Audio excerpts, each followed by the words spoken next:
মানস অভয়াৰণ্যত জন্তুৰ বাবে অনুপযোগী বহুত ঘাঁহ আৰু বন গঢ়ি উঠিছে। মানসত আৰু আমাক কেইবাটাও চেকপোষ্টৰ প্ৰয়োজন আছে।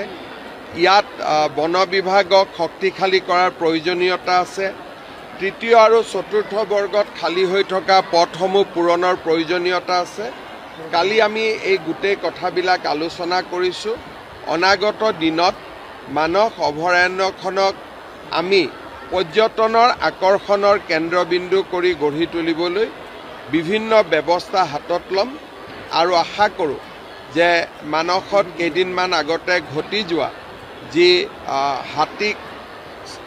হাতী দাঁতৰ চোৰাং ব্যৱসায়ৰ এটা চক্ৰ গঢ়ি উঠিছিল, সেইবিলাকো আমি লাহে লাহে নোহোৱা কৰিব পাৰিম আৰু মানসক আমি এখন ভাৰতৰ ভিতৰতে পৰ্যটনৰ কেন্দ্ৰলৈ ৰূপান্তৰ কৰিম।